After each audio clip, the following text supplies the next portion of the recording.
So you're diving into university-level history. Well, let me let you in on a fundamental secret. History isn't just about knowing what happened, it's about knowing how we know what happened.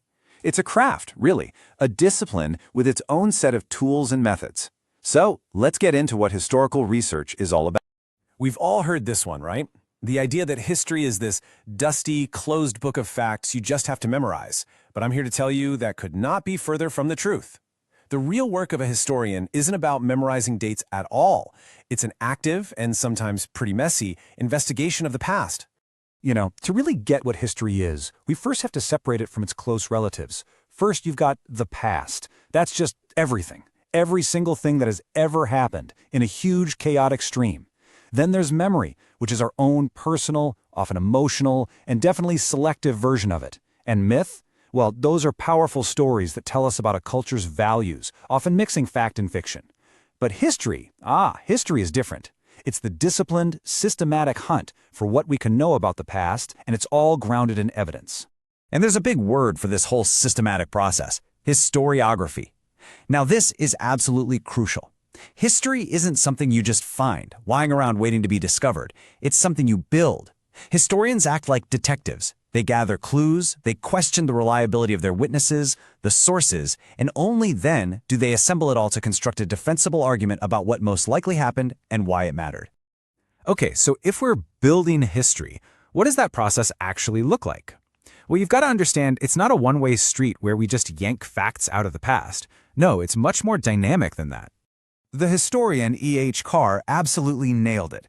He called history an unending dialogue between the present and the past. Just think about that for a second.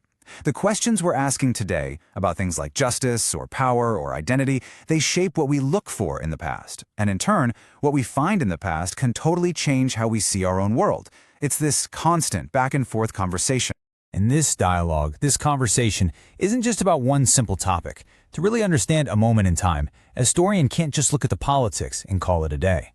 They have to explore all these interconnected layers of what it means to be human.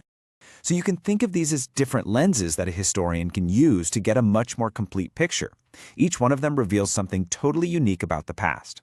So let's take a quick look at what some of these different lenses can show us. All right, let's put on a few of these different glasses and see just how broad and fascinating the field of history really is.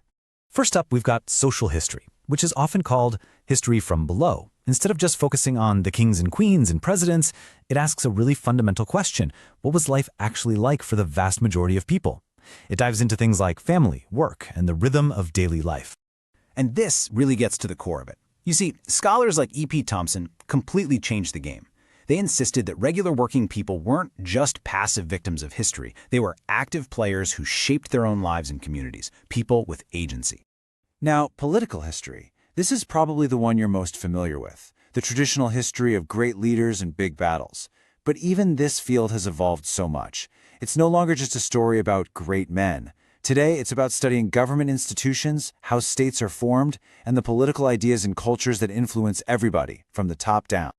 Then you've got economic history, which is all about the stuff that makes societies run: the production, the trade, the resources. Historians like Fernand Braudel taught us to look beyond single events to the long-term structures, what he called the longue durée, these big, slow-moving currents like trade routes or farming patterns that shape entire civilizations over centuries. Cultural and intellectual history is all about the world of ideas. What were people thinking? What did they believe? What art were they creating? But the key here isn't just about what some famous philosopher thought. The real magic is figuring out how an idea actually worked in its time. What did a word like freedom or honor really mean to people in that specific place at that specific time? And this is a really cool one that's a bit newer on the scene: environmental history. It reminds us that people don't exist in a bubble. We're part of an ecosystem. A concept like Alfred Crosby's Columbian Exchange, which describes the transfer of plants, animals, and diseases between the Americas and the rest of the world after 1492, shows how ecological factors can be absolutely world-changing forces in history.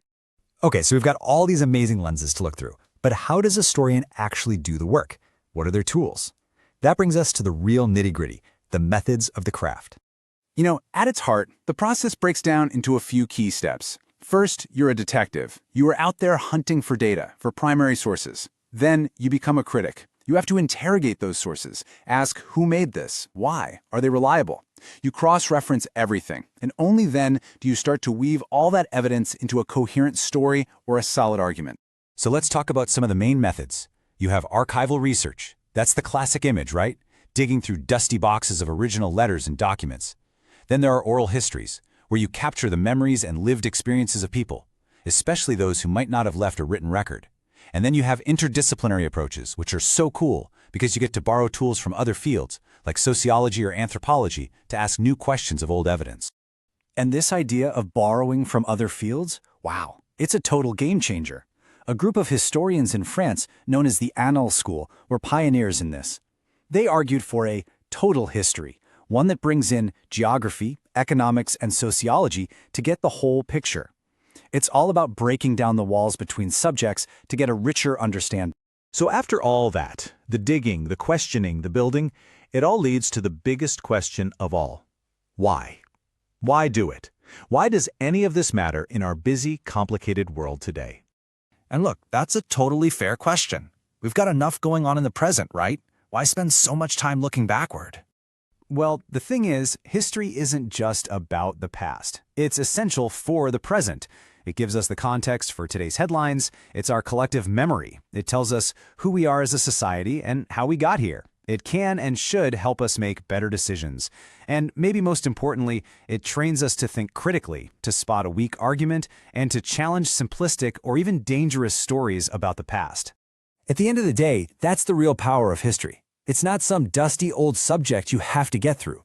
It's a toolkit for right now. By having that dialogue with what came before, we get so much better at understanding the world around us and thinking clearly about the future we actually want to build.